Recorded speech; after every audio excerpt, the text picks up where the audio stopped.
You are watching an Al Bear review. Cue the music.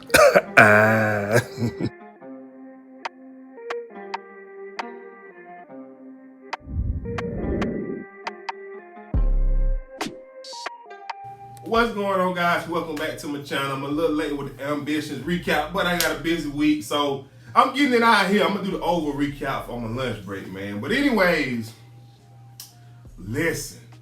If you're new, be sure to subscribe. Everybody like, share, comment, all of that. But listen, I have to start off with the most entertaining clip from the show. And I gotta start with Della. With Della. Whatever Bella's best friend. I gotta start with her trying not to give. First of all, it's predictable, but you know, Evan, security officer who found out that, you know, Dweller was the other half of the kidnappers, you know, he came over to the house for some COO and she didn't want to get to him. You know what I'm saying? She gonna tell him, she gonna say, you know, what do you think Evan would do if he found out that you knew that, you were sleeping and you knew the other half of the kidnappers of his son? And homeboy say, Mayor Lancaster ain't even worried about that no more now that, you know, Hakeem is back home and he's safe. He ain't even worried about that no more. So you just pull them panties down and call me Mayor Lancaster. Now, he ain't say all that, but, you know, and the scene just felt so predictable. He had put his gun down and, you know, I knew she was going to kill him somehow, but I don't know what this does for the show. I don't know how this makes the show any more entertaining unless she's going to go and she going to team up with Mama Carlisle and say, let's put it out there that he was the other half of the kidnapper. That's the only thing I can think of. That's the only thing I can think of. But the body is in Dweller house, so I don't know what she's going to do. But I was just like, girl, who are you? Like, and obviously maybe she was just in her feelings because she only want to have sex at Bella house in Bella bed where he could call her Bella, you know. But I was just like, you kid, like, you just can't take the COO back like that. Like, I don't know who she thought she was. And then also this episode, sticking with her same self, Bella came up, so Bella kicked out the crib. Because Bella said, why did you tell Evan about me and the car, you know, the Mexican boy, the Latino boy? And at first she said it just slipped out. Then she said, Evan just needs to know that you have options. And you know, for myself, I'm looking at Bella and saying to myself, why do you even care? He's done with you, supposedly. You should be done with him. You have your airport concession. Bella True is, I guess, going in the direction that you care for. And I'm just like, you have his child. The worst that he could do is do like he did last time, kick you out the loft and leave his son living there. I mean, come on. But anyways, you know, it was interesting. You know, her choice of feelings right there. So anyways, also this episode, Amara at the beginning of the episode, she tells Titus that, you know, she took off the books security officer to go see Damien and see if she can get him to confess to working with Stephanie. And I truly believe, I said in the comment section last week, that I truly believe that in order to take Stephanie and Evan down, that Amara and Titus, more so Amara, she gonna have to work with Damien Cross. Because now that Damien has that spy cam in Stephanie's office, he knows what's going on.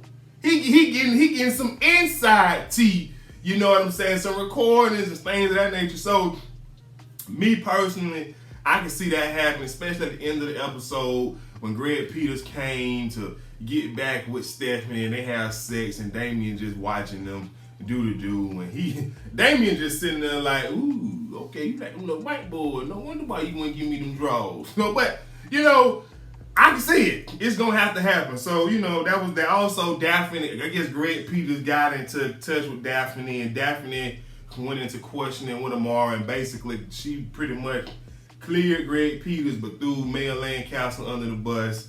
And Amara came home telling Titus that, you know, tomorrow they're holding a press conference, and obviously Evan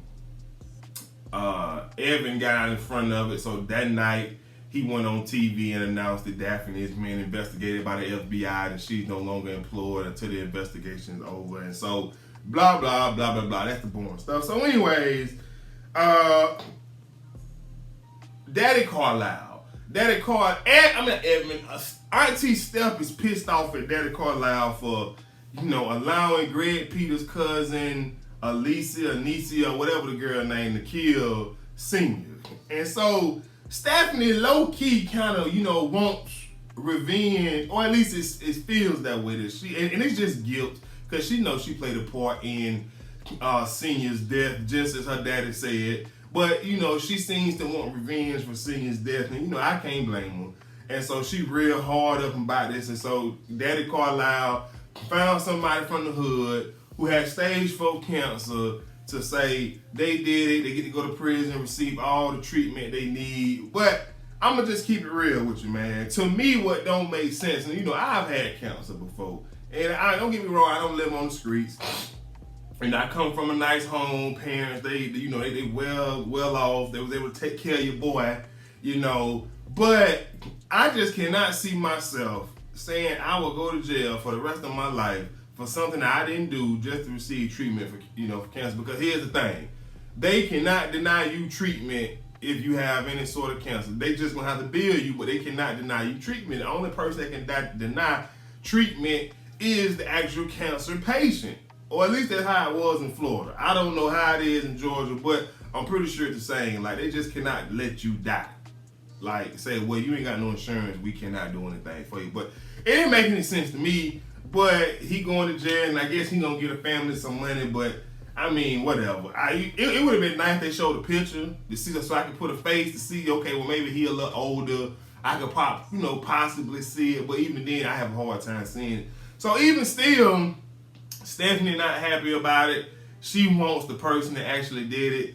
The officer goes to Evan and his sister Rondell and tell them that they have a guy in custody who's confessed to the murder.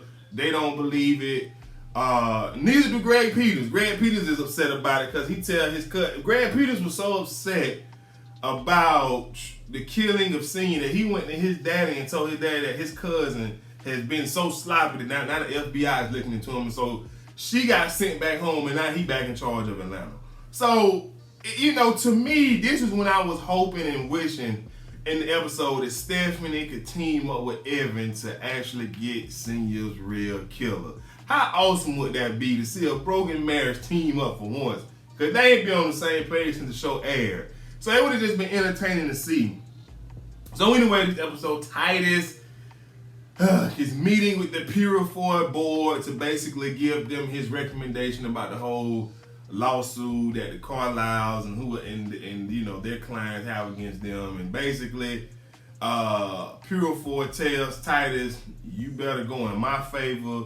We not settling. We gonna fight this. And he was basically saying, nigga, behave. Be on your best behavior. And so, in the meeting for a second there, I thought Titus was going to dance for him. But next thing you know, he turned that thing around and he said, it's in our best interest to settle. And so, of course, Purifoy was pissed the hell off. He went back and Titus always said, you better be glad you got the board support because, nigga, you will be gone. You'll be fired. And, I know I shouldn't be wanting this from TV, but you can tell that the writers want Purifoy to say nigga. Especially in the scenes when he be talking to Titus. We all know his character is a bigot, a racist, and a capitalist. Just let him say nigga. It'll make me so much happy from a viewing perspective. I will appreciate it. Just let him say it. You know what I'm saying? It's a TV show. We get it. And then, it give me more fuel in my review. Like, oh, I can't stand him. He said the end. It would. But, so anyways, they go set up a meeting. Purifoy say, boy, look here, you think I can trust you with my checkbook? Oh, both of us going. So then they go to the meeting. We find out some history that Daddy Carlisle was, actually Titus. He was the attorney for the company back in the day under Purifoy's father. And because of his shadiness and doing the same thing they're doing now, he had, he was in jeopardy of losing his license. He had to do this, he had to do that to make sure he don't lose them. And so that's really what this is about. And so they trying to bankrupt the company. They want nothing less than $5 billion, but they end up settling on 3. And it was so funny because in this scene, Daddy Carlisle pissed off with Stephanie. He gonna have to fire his own daughter because he was the one that wanted to break the price to Pure 4, but Stephanie beat him to it. And obviously we seen the previews from next week. Stephanie trying to get rid of her. You know, it's just how it is.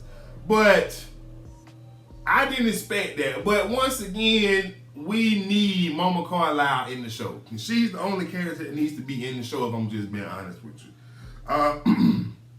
Because nothing else really makes sense to me. And then, you know, like I said, Stephanie Auntie Steph was so upset with Greg Peters' cousin Killing Senior. She showed up at the crib while she was there. And Peter swear that Stephanie is more of a gangster than his cousin, but whatever. It is what it is. So lastly, but not least, Rondell is upstairs sleeping. Next thing you know, she has some music and all that downstairs. And cousin Darcia done turned Thelma's place into the juke joint. She got the weed being passed around. She got the Coke 45s up for sale. She got the hard liquor. And, you know, obviously, you know, Rondell goes upstairs and get her shotgun. Excuse me.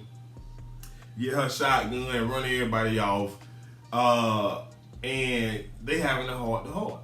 And so she asks Darcia, like, why won't she take the $500K that Evan offered her and leave? And she said, prices don't went up, boo-boo. I need at least $1 million. And I'm sure if you call back Greg Peters, he'll give you 2.